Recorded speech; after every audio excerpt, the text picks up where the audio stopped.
Hey, what's up, everybody? This is Decentralized Revolution, episode number 155, Mises Caucus podcast. My name is Nate Thurston. Aaron could not be here tonight. He's very sorry about that, I'm sure, but I am hanging out here with Mr. Jon Thorp, who's the independent candidate in the upcoming special election. That's on December 2nd. That's in Tennessee's 7th Congressional District. Jon, how are you doing tonight? Excellent. Thank you for having me. And I'd be remiss if I didn't say there are technically 4 independents that are running. I've been complaining against the rest of the media for leaving us out. So equal footing here. Well, that's very big. That's very big, and that's very principled of you to make sure that I don't forget, or we don't forget to mention that there are other independent candidates. Are those other candidates, are they also, strongly left, right, Republican, Democrat leaning? What's the independent field look like? I have I've never met 2 of them. One of them doesn't even have a website. The other one has more or less withdrawn. And the last has been at a few events that I've been at. I would say is pretty straight down the middle. Okay. All right. Well, we did our due diligence there, and now we've talked about the other independent candidates. I've been seeing commercials for Van Epps and maybe for the other one as well. I can't remember her name. But before we talk election and all that stuff, I want to make sure everyone gets a sense of your backstory, which is a pretty interesting backstory. So why don't you tell everyone about yourself? Well, that's kind of open-ended. The relevant stuff, I suppose, I entered the Army in '99 after a short stint in college out in New York that I did not enjoy. I was going for computer engineering, hated the major, hated the college, hated the area. And so kind of needed to rediscover myself, went in the Army, spent 10 years, a little over 10 years in the Army, eventually became a pilot, helicopter pilot, flew Chinooks. And the relevant part of that story is I participated in the 2000 election with Bush Gore. And that was the infamous hanging chads, for those of us that are old enough to remember that one. And I just remember the hypocrisy. What really stands out in my mind on that event was the hypocrisy of both sides, how they kind of went from one side to the other, depending on which party was winning. With the courts, they had been challenging what absentee ballots or even the local ballots, because they had the weird punch system. Which ballots could be counted and which couldn't. And people would say, you need to trust the system or the system is broken, depending on if their party was winning. So just left a bad taste in my mouth, became an independent at that point in time.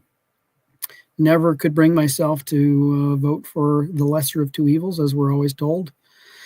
I had been, again, I'm in the military for so long that I was basically an absentee ballot. I was registered still in South Dakota, so I didn't really want to participate in the local elections. And then I bounced around for a long time, came into Tennessee back in 2012, I suppose, somewhere around that area. And regretfully, I didn't, again, participate in the local elections. I feel like maybe I should have. But in any case, this year, continuing resolution, it was a rehash of that hanging chad thing. This was the continuing resolution time. And again, it was that weird flip-flop. Thomas Massie was the only Republican to vote against, which was Biden's spending plan. And he got lambasted for it, which it was kind of the straw that broke the camel's back, so to speak. So I decided I'd throw my hat in the ring. And here I am today. Now, I did want to mention the interesting thing here. You said you flew Chinooks. I don't know if you know this, but Matt Van Epps' logo has a Chinook in it. So you might be seen as a bigger danger in this campaign than you even give yourself credit for in other interviews I've heard. Yeah, the attacks have started coming in.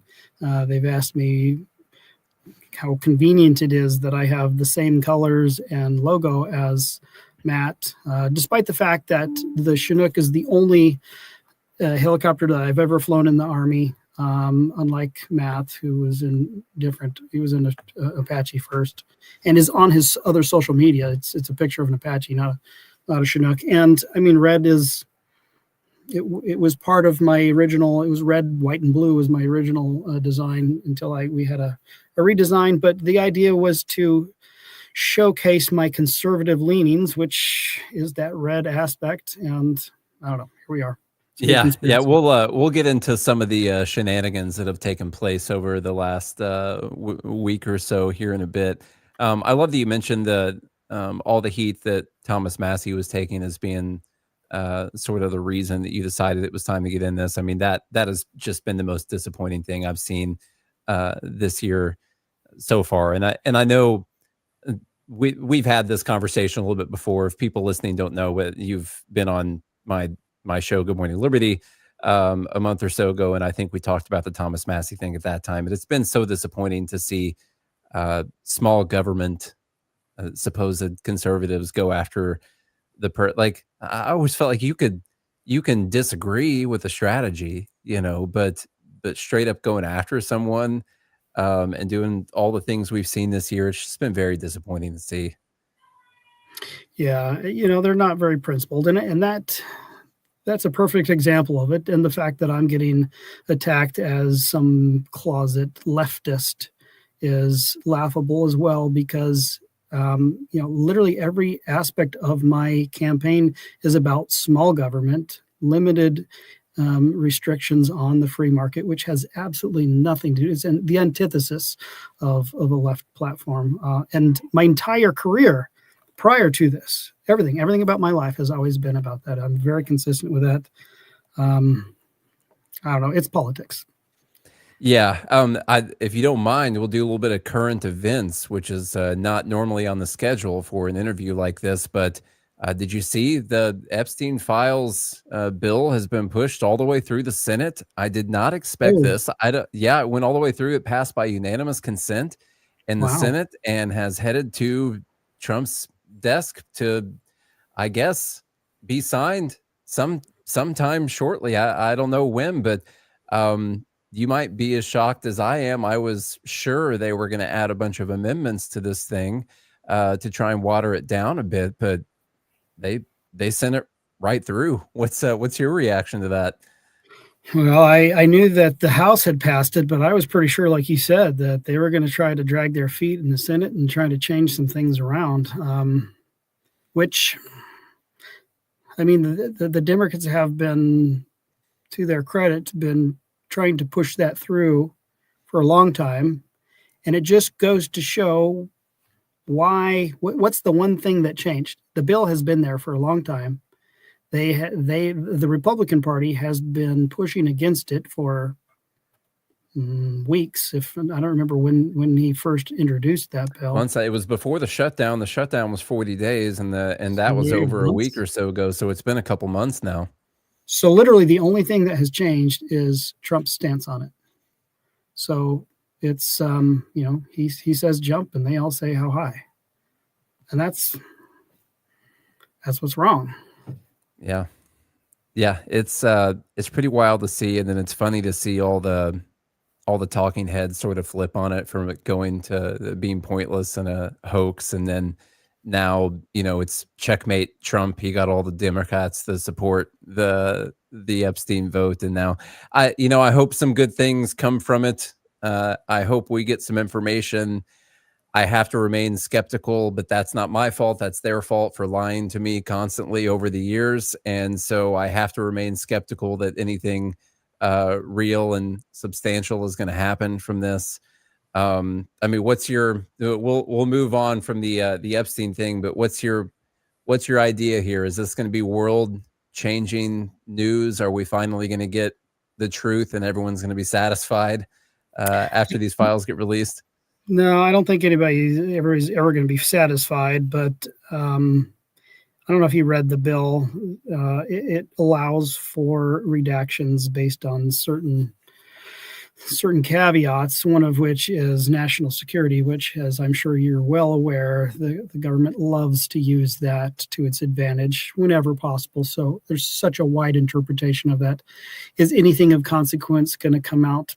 Probably not. Will some people get thrown to the wolves? I certainly hope so. The whole point is transparency and accountability, with emphasis on accountability. But it's to me, it's a proxy of a larger issue with the government. I mean, if you remember, just recently, they released, or they authorized the release of the Amelia Earhart files, which that was almost 90 years ago. Why in the world did they keep that stuff classified for 90 years? Now, the argument is that, and I get it, the reason why it was classified in the first place is that they used some pretty advanced technology to attempt to triangulate and track down that aircraft, which this was on the cusp of World War II. So had the enemy found out what our capabilities were, that would have been pretty bad. So I got it, but they have to renew that every 25 years. After 25 years, that technology was obsolete. So what in the world were they doing? And why did it take them 90 years to declassify that? So it's a larger issue, and I hope it just kind of opens the door a little bit to more transparency and more accountability. Yeah, I think like a really big thing we all want to see from this is, justice for the victims, if there is such a thing that is possible, but also it's supposed to be the government working for the people. The people are supposed to be running the government. And if there is, in fact, a cabal or an elite group of people that are running the government or they have some kind of giant blackmail operation over a bunch of other people, I think we ought to know about that. And I think that it just gets to the heart of the deep state idea and what Trump campaigned and has run and had his whole presidential career based on fighting against. And I hope some things come out. Like I said, I'll remain skeptical, and I hope to be pleasantly surprised, as I was today when the Senate passed it by unanimous consent. You and me both. That was, yeah. So you're running as an independent, and I wanted to ask, like, I went back and listened to a few of the other interviews that you had done, and when people ask, like, how do you think the election's going to turn out or whatever, you're not doing this typical thing of like, we're going to win, and on my first day in office, I'm going to put this on the floor and all that. You're kind of being maybe a little more realistic. This is a long shot chance. Hopefully there's a large voting block of people out there that are looking to vote independent, but we know the odds on this kind of thing. So, what I wanted to know is why is it still important to give people that independent option? Well, try not to forget I'm like a goldfish, and I'll probably forget because I go off on tangents. I think my wife hates there were like 3 questions inside of a really long tangent inside of that question. So I started this race in March, and I registered for the 2026 election. So that's the goal. The goal has always been 2026. And I hope to win 2026. It just so happened that Mark Green retired suddenly in the middle of my very long, slow grassroots campaign and messed up my strategy. It actually has accelerated it quite a bit, made me learn a whole lot.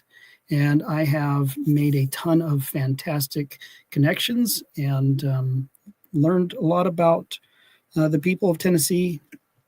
And I'm still hopeful and very optimistic that 2026 is going to be a very close, very real win for us. 2025, the special election, highly unlikely. I don't think I'm going to even get close to 10%. I'm not disillusioned, or I'm a pragmatist. But I think it's going to be enough that it'll help the momentum rolling into 2026. And I think it's going to show people that there are other voters out there that are in the same boat as them, because we're constantly told what we're fighting against is this narrative that independents can't win. Half of America is independent, yet somehow independents can't win. We outnumber Republicans and Democrats almost 2-1 combined. It'd be, equal footing there, but yet somehow independents are not supposed to win. So it's a long narrative. We're slowly cracking into the armor. Literally just today, we got news that the local TV station is finally going to give us an interview. So baby steps. Yeah, that's good. And hopefully you'll have their number for next time around also. So just keep building those relationships. I was curious earlier when I was thinking about it. I don't know how close the district is, like how far red or Republican the district is. I imagine it's pretty red. We're in Tennessee. So I imagine it is. Would you be worried, like if you got enough support of being the spoiler in the election and throwing it towards a Democrat, was that something you'd be like, oh, I really don't want that to happen, so reckon I ought to drop out? No. Again, an independent is not a spoiler vote. When you are the majority, when you are the largest voting bloc in the United States, you cannot be a spoiler vote. And whether or not I siphon off more votes from the Republican Party than the Democrat Party is irrelevant to me. That is a reflection on the party itself and who they chose. I think, this is if I remember the numbers correctly, this was supposed to be a plus 24 Republican district. They should have just soundly beaten Afton. But they're worried. That's why they're attacking me.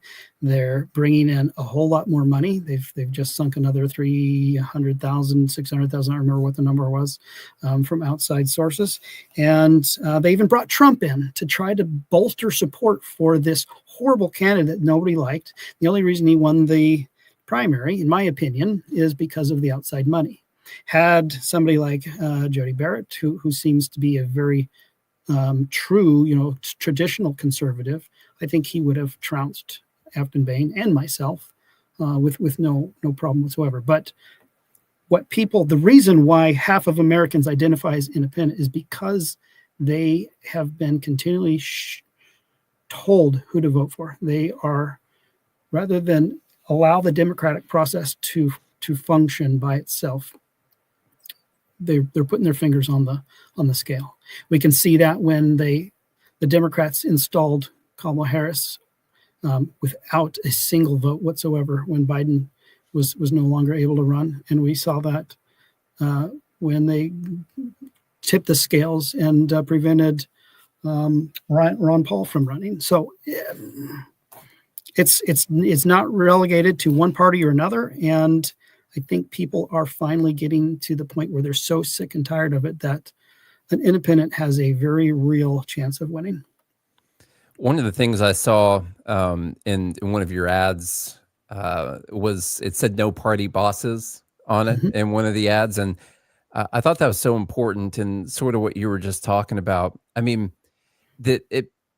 we've seen this team mentality. I mean, we talked about how it was a team mentality for many years now, but I've never seen it quite like it is right now. I feel like it's getting so much worse, the partisanship and the team mentality where you have to support whatever your leader is telling you to do, whether it be the House Speaker, the Senate leader, or the president telling you what to do, that you just have to vote for it. And it gets so far removed from any principles. It makes me wonder, like, what is the point of this party? What is the direction of that? What do you actually believe in? And for the life of me, I can't figure it out. I can't figure out what either one of the parties, the major parties, really believe in. Have you felt this? Like, I pay a lot of attention to this stuff because I do a show every day of the week. And I cannot figure out what these parties are pushing for the future of America right now. I just, for the life of me, I don't know what the direction is at all. And could you help me out with that? Could you tell me where they're pushing us right now? Well, I think you're spot on there. There's obviously a rift in the Republican Party where there's a lot of people who had supported Trump that have been disillusioned and feel like they have been pushed out of the party. I can't tell you how many people I have seen who have been Republicans their entire life, and they've literally said that they will never vote for another Republican ever. I think they're maybe just being a little emotional and they're lashing out a little bit, but there are a lot of people who are really pissed off, and same for the Democrats. But it's a little bit different there, where I think it's kind of largely leadershipless. They have latched on to so many different different areas where they thought they should include. It's the party of inclusion, that they're largely directionless. When you focus on everything, you focus on nothing, type of thing. And then if you look at the United States in general, as a whole, as the nation, I feel like we're kind of a rudderless ship that is just running aimlessly along the ocean without a direction, because the parties have been so focused on their own power and their own retention of those seats that they've forgotten that they're supposed to be working for the people. And I am very optimistic for the future, which is a little bit surprising for me because I'm kind of a pessimist, to be perfectly honest. But so many people have seen it and have started to say something about it, that I really think that we have a real chance of changing the direction of the country. Yeah, I think people are really getting sick of this, just the partisanship, the team mentality, all that. I sort of notice a big riff in the Republican Party right now. I don't know if it's going to get healed up any after this Epstein thing. They all came together and voted for the same thing today. Save one person. Maybe that's going to help. But I don't. What do you think is going on with the fracturing in this party? I think it's important, even though we're talking about an independent campaign, what's happened from the 2024 election through this year, and the kind of stuff I'm seeing from people right now. You mentioned people saying they're never going to vote Republican again. I'm a libertarian who voted Republican. I'm not going to say I'll never vote Republican again, but I've been pretty upset a few times, more than a few times this year. What do you make of what's going on with that party right now? Well, I think the Republican Party kind of showed how weak they were back in 2016 when they let Trump.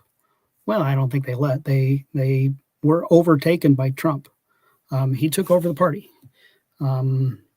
He had been a Democrat, I think, most of his life, if not all of his life, and he rolled in and basically ran roughshod over the entire leadership, which showed that his populist message was something that was resounding with people, because the Republican Party had kind of lost their message. They have been historically the party of the people, of small government, of limited restrictions, and they lost it somewhere along the way. And Trump was speaking all the right things and talking about the things that people wanted to get fixed. And so now that Trump, in my opinion, is in his second term and is again showing that he's not following through with a lot of what he had promised on, it is creating a divide between the people who, like yourself, maybe weren't necessarily staunch Republican or historically even Republican at all, but were supportive of those ideas, versus those that had felt like their party got taken over by this Trump guy, versus those that wanted that MAGA. There's just so many different directions because they've lost the core message of where they're going and what they stand for. I wouldn't be surprised to see multiple parties splinter off from this, and that would probably be a good thing. And look, I've said this before, I don't remember where, but we're tribal. Human beings are tribal animals. I totally understand that. And that's been one of the hardest aspects of running as an independent, trying to figure out how to appeal to people, how to get them to identify with something that by its very definition is exclusionary, I guess, for lack of better terms. And so I think independents, while necessary, are going to be transitory.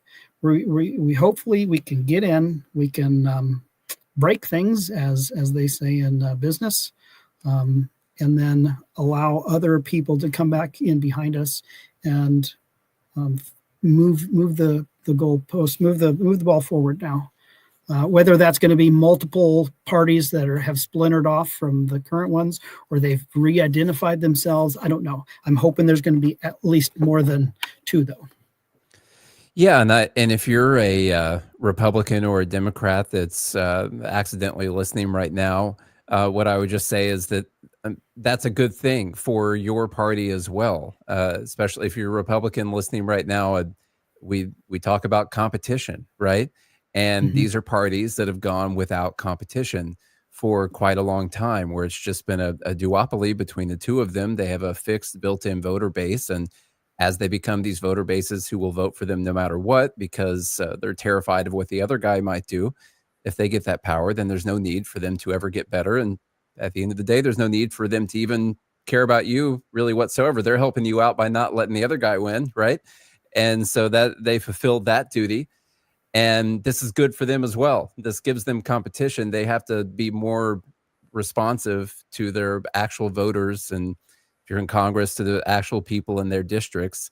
And hopefully they'll learn that you're going to actually have to do some things to help people. And my hope would be it's going to be someone who realizes that what the government needs to do to help people is stop trying to help people. But that's my personal opinion on the matter. Not really a question in there, but just a comment. I did want to get to what some of the main parts of your campaign, as we're talking about like what people actually care about. What are they wanting their government to do right now? Like, what are some of the main parts of your campaign when you're going out and talking to people? Like, what are you talking to them about? I would say the number one issue is affordability. And that just speaks to the economy in general. Like you said, there's not really any competition between the two parties. They like to pretend that there is, but all they're really fighting over is who is going to be in majority at any particular time. They have been comfortably in power for almost 170 years and have gotten fat and lazy and don't really care about actually doing things. So we're presented options like, do you want $2.2 trillion in debt deficit this year, or do you want $2.7 trillion in deficit this year? It's not a matter of what quality, it's quantity. They're offering the exact same thing. It's just different amounts. So most people, I think, are just worried about, they don't, a lot of them still, and I don't know how to put this exactly, again, we're tribal. And so it's hard sometimes to admit that the team that you've identified with for so long is maybe not very efficient or responsive.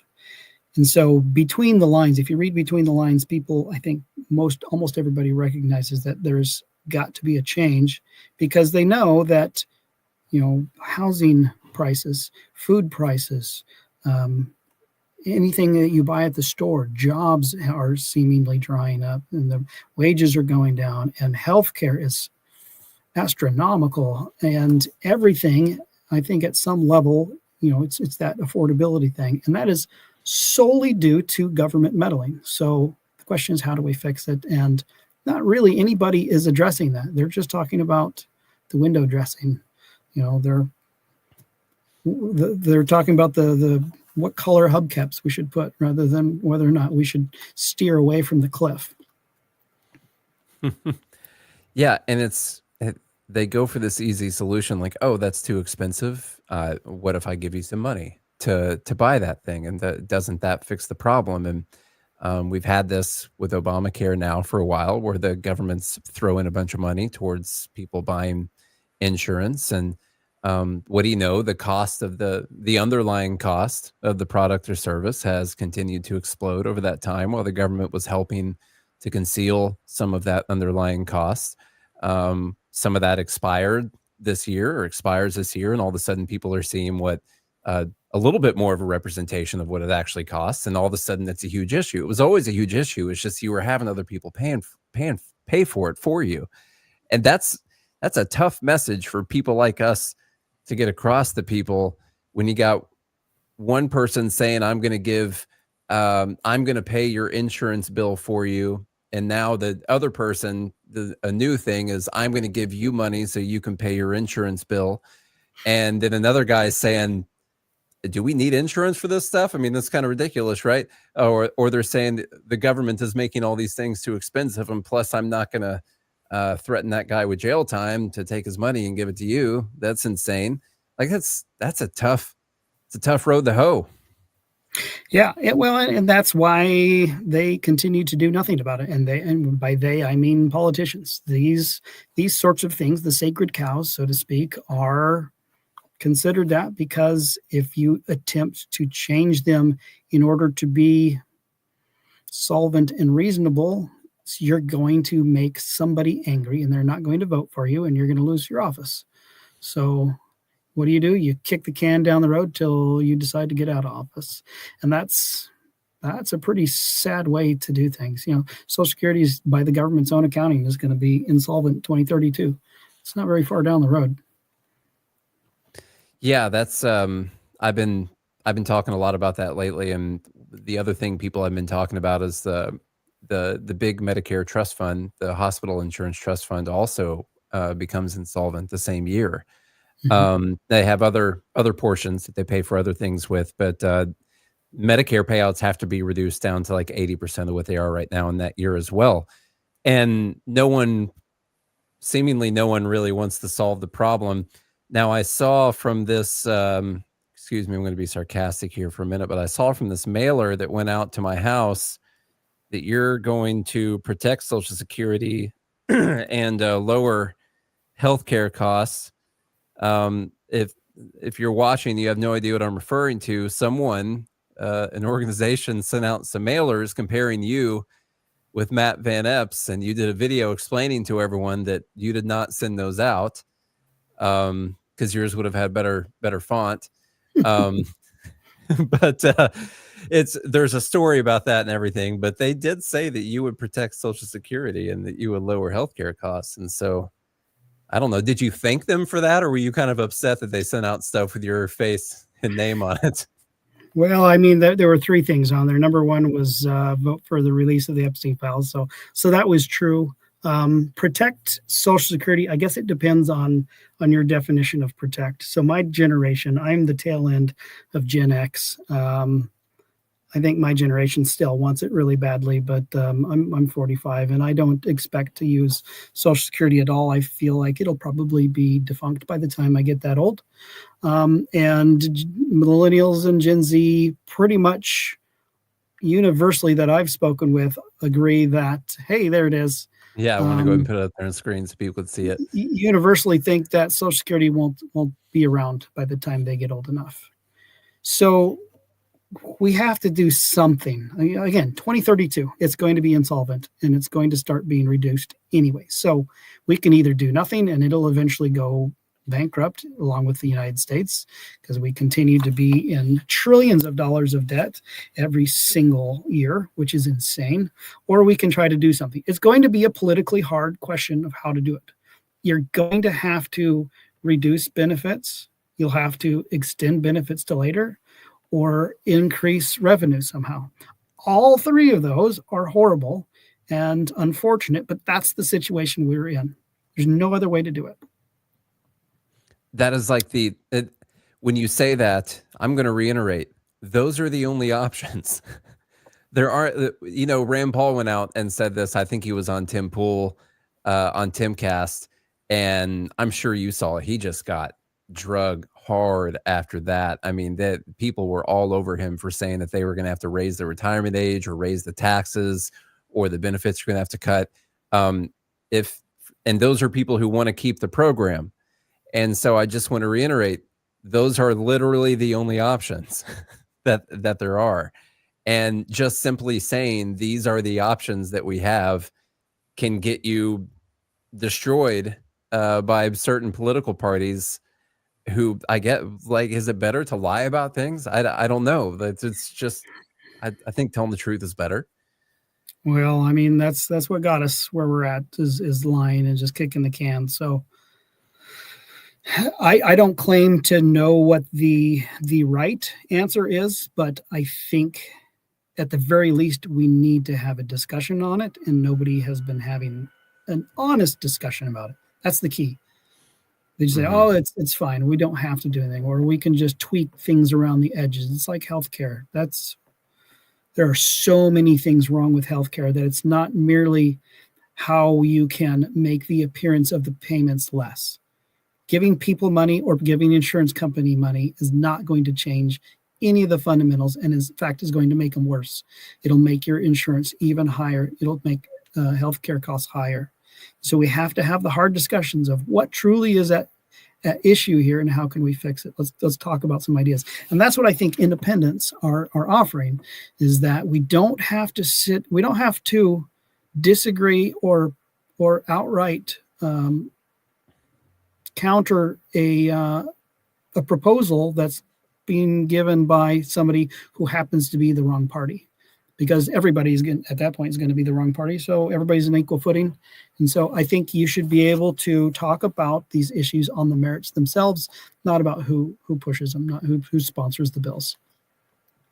Now, shifting away from the, I guess the economics and the affordability, which is the main thing that I like to talk. That is what matters to everyone at the end of the day. You need to be able to pay your bills. Got to be able to have a house. Go to the doctor if you get sick, get groceries, turn your lights on, things like that. All the other things are sort of secondary to that hierarchy of needs. Lately on my show, I've been saying that world peace is something that a beauty pageant contestant says it's a noble goal, but it's if you can't buy groceries and you get evicted, and you lose your house and you're starving, like you're not super concerned about, what's going on the other side. But Trump has been trying to, he's brokered some peace plans. It's been a good thing. I would say both of us probably disagree with the whole bombing Iran thing. And I'm not sure where you stand on bombing boats in the Caribbean, whether or not you're good with that. Would you support a war powers resolution or something like that in Congress if that were to come up? Oh my gosh, yes. I think there's a phenomenal book that was written quite a few years ago and I guess was re-released just recently, Cult of the Presidency by Gene Healy. Phenomenal book. Highly, highly recommend that. And it talks about how the executive department has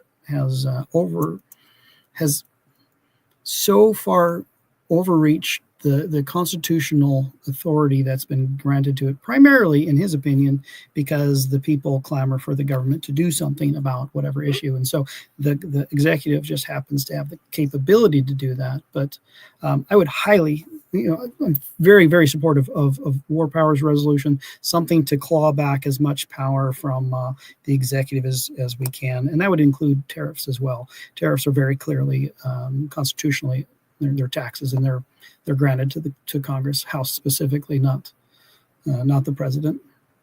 We did see a de facto recognition of the fact that they add to the cost of our goods by them saying they were going to drop tariffs on specific items. I believe they made that announcement last week, that one of the things they were going to do to help with the affordability crisis was cut tariffs on specific things. And hey, I guess, I don't know if they came out and said it, but I'm in favor of them cutting whoever it was that put those tariffs on. I'm in favor of them getting rid of those taxes because they definitely add in cost, and they can. A lot of times, you're protecting businesses that need to find ways to compete. And I don't want to speak for you here, but my biggest issue is, why is it so expensive to do business here in the United States? When you put tariffs on, you're ignoring, once again, the underlying root causes of the problem, which is, why is it so expensive? Why does it take so long to build a factory here, a plant here, whatever it is? And it's not just for cheap labor that people go to other countries. It's because we've made it so hard to do business. I think Trump they have taken steps to do this. We got to do everything we can to make this the most business-friendly country in the world. That's how you bring businesses back. Mm-hmm. Yeah, make it easier, not harder to do business. And it's kind of funny. Trump said that the tariffs were going to be friendly for America. It's going to help us out.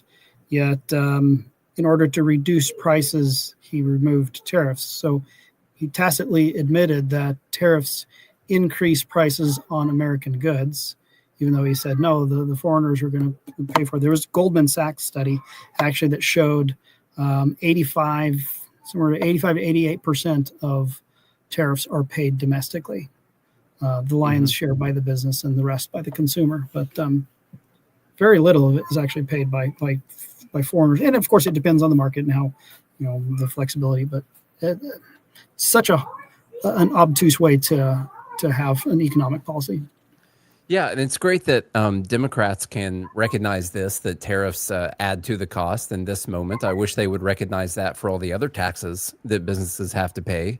And it's odd that Republicans recognize that for all the other taxes that businesses have to pay, but not for tariffs. I wish they would both recognize that taxes add costs to our goods because businesses don't pay taxes, their customers pay taxes. I wanted to make sure when we were talking about foreign policy there for a minute, I know I've asked you about this before last time we talked, but it wasn't on this show. Defend the guard. Yes. No. You big on that? Yeah, I'm definitely supportive of that. All right. Making sure. I always got to, I just got to make sure that I check all these things off the list here, before I go cast my vote, but I'm not in your district. So I guess it's not that big of a deal. And then we figured out you are not, in fact, being funded by left-wing dark money groups as the Daily Caller, which, hey, it's great to get some publicity. I'm sure you were happy to get some publicity on that. But you're not, in fact, getting funded by left-wing dark money groups in order to try and help the Democrat win in this election. No, sir. You've never met George Soros? No. Okay. All right. Making sure. You mentioned spending earlier. I was going through some stuff on your campaign website, spending, affordability, all this. Can we just circle back to, you mentioned earlier, we're spending so much, an ungodly amount of money. And if you try to vote against that spending, and let's say you're in the U.S. House and you try to vote against that spending, you'd be in a very lonely group if you're in that. So, how tough would it be for you to hold to that when maybe someone's going to fund your primary opponent if you don't agree with adding $2 trillion more to the deficit? It's been one of my biggest disappointments that's happened this year, sort of the decision to ignore the amount of money that's getting added to the debt every single year. How do we fix that, man? I mean, we both, we understand, I'm sure people listening understand how big of an issue this is. It's not just talking because we're on a show and it's something to talk about. Like, the interest will outpace the Defense Department budget, I believe, later next year or sometime next year, or it already has by now. This is something that's got to get fixed. Yeah, servicing of the debt is the number 2 largest line item on the budget right now. And before I started running, the deficit, the budget in general was my number 1 issue. I think the deficit and debt in general represents an existential threat to the United States. If we do not address it, it will crash and it will have massive consequences for the government and the nation as we know it, whether that's balkanization or takeover for any number of reasons. There's historical precedent throughout the world of different things that will occur or could occur. Any way you look at it, the people are going to bear the brunt of it. And so we have to ask, what can we possibly do? And again, there's not very many things you can do. It's not that hard math. You have spending that far outpaces revenues. So you can either increase revenues, decrease spending, or a little bit of both. That's it. Those are literally the only ways you can do it. I would argue that we're going to have to do a little bit of both. That alarms people because they'll say, well, you're going to increase taxes. Not necessarily. You don't have to increase taxes in order to increase revenues. There are some clever ways to do that. You can expand the tax base. So I would be in favor of expanding the economy, so to speak. Make it easier for low-income smaller businesses, small, small to medium-sized businesses and entrepreneurs to be able to get in and start a business and offer their services to the people. That's going to spur economic activity, and that will, by definition, expand the tax base and make more people be able to be taxed. And how do you spur that activity is, well, you tax them less. So you should make it very, very simple to file your taxes and pay your taxes, and have a very low rate as well when you're on that lower side. Think of it like the proverbial ladder of success. You want those bottom rungs to be as close as possible, so it makes it easy to start climbing the ladder. And then once you get up higher, now you can start spreading them out, which means basically you apply the taxation rate, the higher taxation rate. This is the part where people start to glaze over their eyes, because it gets a little bit technical. But the idea is that a small business should never, in any logical world, ever have a higher effective tax rate than a large national conglomerate like Walmart or Amazon or Google. And it happens all the time. Interesting. Yeah. So I like the idea of broadening the tax base. I think there's a rule maybe somewhere in the bylaws of the Libertarian Party where I'm supposed to mention that taxation is theft, and I'm against that. And so I would never support finding more people to tax. And I just to make sure I don't get kicked off the show, and it's not my last episode, I'm doing this without Aaron here. So I just want to throw out the disclaimer to everyone that I'm not in agreement with taxation. But we do live in the real world, and we do have a massive debt, and we do have a lot of things we're spending money on.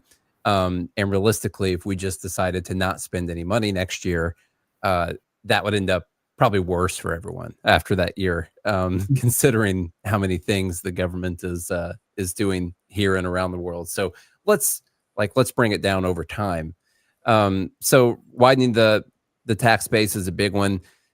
Good way of explaining that to people is like, basically, no matter what the tax rate is, the government collects about 17% of the GDP. And so really good thing you could do is find ways to increase the GDP and real increases of the GDP. And I think that maybe Trump is working towards that right now through some of the deregulatory actions that he's taking. I think that could spur a lot of business development and growth. I do think they should be emphasizing telling more people about all the deregulating they're doing. That might help people like me feel better. But essentially, you can collect more taxes by having more economic activity in the country, because they collect basically 17% of all of the productive activity that takes place in the country, regardless of what the tax rate is. It fluctuates between 16 and 18, essentially. So that's a good one. And the other thing is is it possible to get people to actually reduce spending? Like, what is the course for getting them to do that? I thought we were going to do that, but then it turns out we're still going to spend $7 trillion and we'll be happy about it because it's on the right things, I guess. But Elon Musk was on the campaign trail paraphrasing Milton Friedman, and he was up there saying that all government spending is taxation. And sometimes when you decrease people's taxes, they feel good. But if the government is still spending more money, they're still going to get it from you one way or another. They're either going to print it, borrow it, or they're going to tax it. And so no matter what, they're going to collect that money. So the real problem is the spending, not so much the income. It's the expenses. Is it possible to get these people to agree to do less? On the current course, I would say no. And again, that's why I'm running. I think that both parties have shown themselves completely incapable of doing anything to correct the course of outlandish spending. The Doge cuts came in, and they recommended all these things, and I think they finally implemented, what was it, 9 billion or something like that, which is less than 0.5% of the entire current year deficit. And it was probably even more than that, or less than that percentage-wise now, because they've increased spending. So I truly believe that a balanced budget amendment is required. The problem with the balanced budget amendment is that it doesn't necessarily limit spending. You just have to balance the budget. So like you said, more spending just means more revenue. So that just means they have to increase taxes somehow, which is not necessarily a good thing, but they have to somehow limit it. And again, there's those little sacred cows. We have to address Social Security or it's going to be insolvent. Let's also talk about how we can maybe offset that a little bit and take it off the government books, privatize that a little bit. There was a study, I don't remember who said it, instead of putting it into a theoretical account that everybody thinks there's some big account somewhere, a big vault with all this money sitting in it, it's for the Social Security, and they keep running in there and robbing it. No, the Social Security program is literally set up. All proceeds go directly to the general fund, and they just put IOUs in there. So it's monopoly money. Had they done, instead of doing that, put the money into some sort of an account in a private fund, like literally just like an S&P index fund, it would have been, what was it, like 17 trillion in profits right now. It was mind-boggling. It was massive profits. Had they done that instead of squandered all the money. So there are solutions, but they're just going to take some time and they're going to be hard. Defense budget. Everybody, that's another sacred cow. The United States spends as much as the next 9 or 10 countries combined. It's probably up to 10 or maybe even 11 now. I don't know. It's so hard to track. And there's no reason for that. We're looking solely at spending, not quality. We should be looking at quality over quantity rather than how much we're spending. What are our capabilities? What can we do? What do we need to do? Do we really need 180 plus bases all over the world? I would say no. So there's an awful lot of room for cuts there. I would, somebody said 5%. I don't remember who suggested a 5%, and they almost tarred and feathered him on the floor. If we cut the defense budget in half, a 50% reduction, that would bring us from the number one expenditure in the world all the way down to the number one expenditure in the world. And instead of the 9 or 10, only exceed China and Russia, which are the number 2 and number 3 combined. So we're still number one. It's outlandish. They are not serious about doing anything with our debt. They're not serious about doing anything with spending, anything with revenue. It's all a charade. And who gets screwed is the future generations. And that is abysmal. And I think that's abhorrent. It's immoral. It needs to change. Yeah, and what people need to realize, like, what does this have to do with me? How does this affect me here in Tennessee? Well, they end up destroying the money that's in your bank account or that's in your wallet in order to pay for all of these things, and likely a lot of it is waste. And so all of these things, really do matter. When we talk about affordability, how about we stop destroying your dollar every single day of the week? That would be a nice place to start. I did have a question here from the chat since we are live right now. I want to know your views of the COVID era. Remember that COVID thing? That was crazy. And what were the other two candidates doing at that time? Were they, and actually, I don't know the answer to that. How were they on the lockdowns and mandates? Like, this could happen again. There could be another virus pops up. Like, what kind of people could potentially be getting elected here? Well, I don't know exactly what Afton was doing during the time that was before she was in office. I didn't bother looking at her personal account based on, I'm assuming she's more or less in favor of the official government response, just considering on what she has done since. But I don't want to put words in her mouth. Matt Van Epps was, of course, the what do they call it, the COVID czar or whatever in Tennessee during the time. I don't know how much he specifically was able to direct policy, but he enforced policy. And so, I think when you're in a position of power like that, it's incumbent upon you to push back a little bit on what exceeds the authority of your role in the government in general. When I was in the Army, we had, the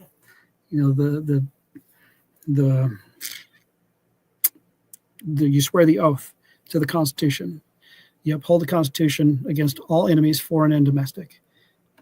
And it's a little bit weird to say the domestic part, and it's not necessarily somebody who wants to destroy the United States or take it over and install a puppet government. Sometimes it's merely somebody that is trying to overstep their bounds. So in the case of Trump and tariffs, I think it would have been incumbent upon Congress to very staunchly say, no, that is not within your bounds. Whenever any executive, going back as far as I can remember, is engaged in these overseas wars that are not using a declaration of war, that is Congress's responsibility to push back.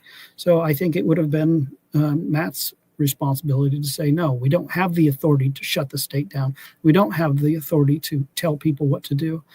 I personally was in the medical industry at the time, and there was a lot of pressure, and they were toying with the idea of mandating vaccines.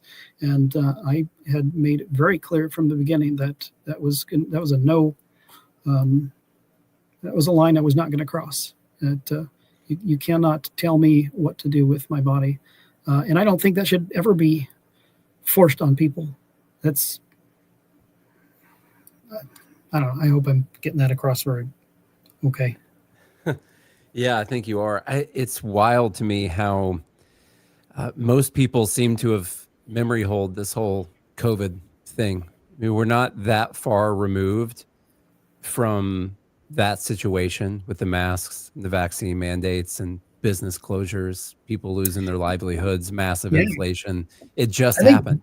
Yeah, and that's, I guess you just brought up the more important point. It's one thing, I think, to try to mandate something like a vaccine that is arguably experimental and didn't properly go through the right channels of discovery and whether or not it was going to be truly safe. The government has long trod in that area of making us take things for our health, that it's not that much of a leap to go one more vaccine.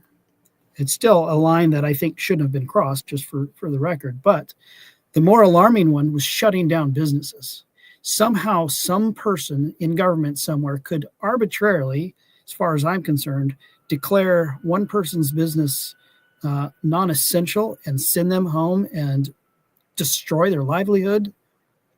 Oh man, that is not America. Nothing about that is allowable by any document I have ever seen, or the unwritten concept of what America means. It is so far removed from what it means to be a free country. That more than anything else, I think should, like you said, never ever go down the memory hole. And we should maybe turn that into a national holiday of, hey, you remember when we allowed ourselves to be turned into a authoritarian country? Yeah, it's I'm surprised every time I talk to someone about it that so many people seem to have forgotten that there hasn't really been a reckoning on that. Maybe you could say the 2024 election was a bit of that, but started in 2020. So I'm still waiting for that national reckoning. I'm waiting for everyone to realize how big of an issue that was. I'm sure I'm sure it'll happen sometime in the future for sure. I want to make sure everyone knows that this election is on December 2nd. If they are in your district, District 7, December 2nd, that is the Tuesday right after Thanksgiving, which sucks for sure. Just coming right out of the holidays, and you got to remember that you need the vote. But it's an important election, and even if this is a big long shot getting an independent in there, I think at the end of the day, don't go there because you think you're going to push Jon over the edge and he's going to get in the office and go there. Go there at least to send a message and to give everyone else a market signal that they have to get better to get these votes. They need to see, well, what about all those people? Why'd they go vote for that independent? Why wasn't I able to get those votes? And maybe at the end of the day, even if we don't get independents in, which I hope we do, or we get libertarians in too, but at the end of the day, at least you send the signal to those people that they've got to do something better in order to earn other people's votes. And so even if you don't even if you're in that district, even if you don't think that Jon's going to win, that there's still a win in sending that message, sending that market signal, and voting for Jon. You've got my endorsement. I'm not in your district, so I won't be able to help really with that. Where can people go to find to follow? I know you've got a X account that you seem to be pretty active on. You got a website. Where can they go? Yeah, we're pretty much on all the social medias, thorpforcongress.com. There you go, right there. And down at the bottom, you can get on X, Facebook, TikTok, YouTube. I have been horrible at updating YouTube. I apologize. Which is funny because I go there all the time. What else? Oh, Instagram. I don't know, basically all of them. And let me just leave out with this little tidbit. It's again, I think this is about doing what is best for the voters, the people of, and not just voters, everybody, whether they can vote or not, everybody of Tennessee. And people feel like they have been unheard and dismissed, and politicians don't care. And that's the message that we're sending. And we recently sent out an AI chatbot text thing that it was actually pretty interesting. There was a very high positive rate of responses to it. And I went in and just sort of audited some of the conversations, and they were really neat, the back and forth between that chatbot and these people. And I just started randomly calling people and following up or texting them. And just the fact that a candidate had the audacity, I guess, to reach out and call and leave them their phone number was pretty alarming or amazing, I guess, for a lot of people. So where I'm getting at with that, there's a form on my website, says, ask me any questions, send me a question. If your question is, how can I have a better conversation? Give me your phone number. Hey, I'll give you my phone number. We can have a chat. Awesome, man. That's cool. Well, I wish you the best of luck in that election, and I hope we can talk sometime before that. We'll go, I think I'm going to put this out on my other channel as well, and just try and get the word out. But thank you so much for the conversation tonight. It was a really great time. And we need to talk more often for sure, because last time I talked to you, it was really, really great conversation for sure. And I have the feeling that if we were to extend this for a couple hours or so, we could have some really good in-depth conversations about what really needs to happen. And we're going to have to do that in the future. But thank you so much for your time tonight, man. I really appreciate it. Thanks, Nate. Appreciate it.